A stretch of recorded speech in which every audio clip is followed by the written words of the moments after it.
تو ایسے ہم ہی واحد امت مسلمہ نہیں ہیں، ہم سے پہلے بھی ایک عظیم امت رہی ہے بنی اسرائیل.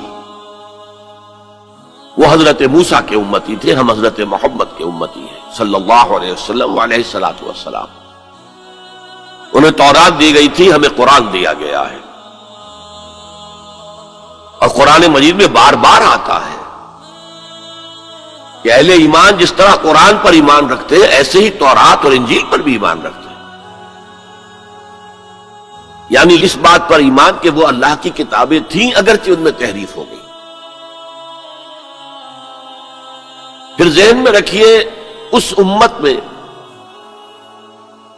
3 کتابیں نازل ہوئی ہیں، تورات، زبور اور انجیل.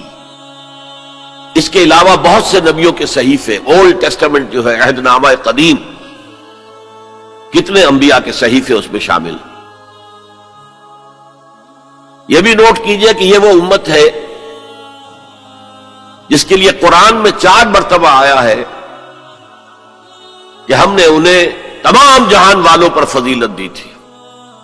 2 مرتبہ تو صرف سورہ بقرہ میں بین ہی انہی الفاظ میں آیت وارد ہوئی ہے، 6 رکوع کے شروع میں اور 15ویں رکوع کے شروع میں. یا بنی اسرائیل اذکروا نعمتی التی انعمت علیکم وانی فضلتکم علی العالمین.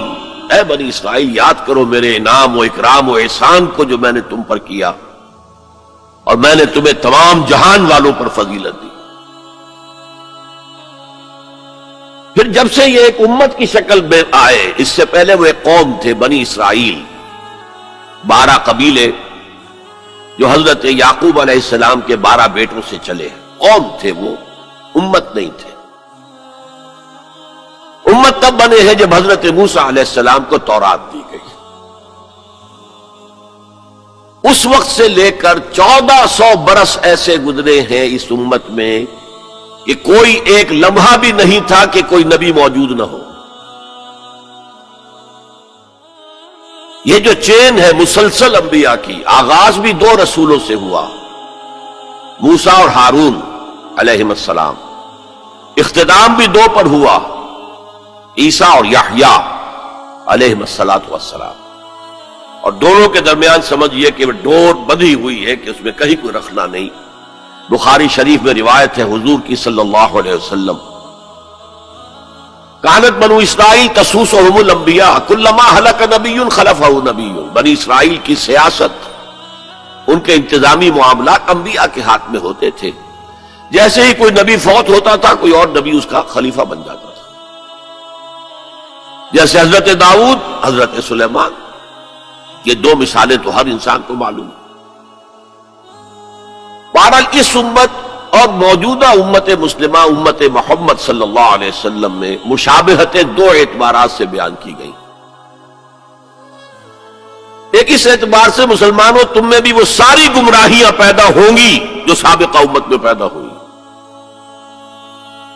لَتَتَّبِعُنَّ سُنَنَ مَنْ كَانَ قَبْلَكُمْ، تم لازماً پیروی کرو گے ان کے طور طریقوں کی کہ جو تم سے پہلے تھے.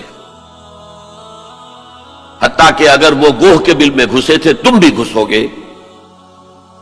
اور اگر ان میں سے کوئی شقی ایسا اٹھا تھا کہ اس نے اپنی ماں سے زنا کیا تو تم میں بھی کوئی بدبخت ضرور ایسا اٹھے گا جو اپنی والدہ سے زنا کرے گا.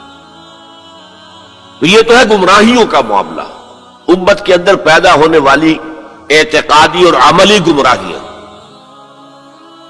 چنانچہ اس کے ضمن میں جو 10 رکوعوں پر مشتمل فرد جرم عائد کی گئی ہے بنی اسرائیل پر سورہ بقرہ میں،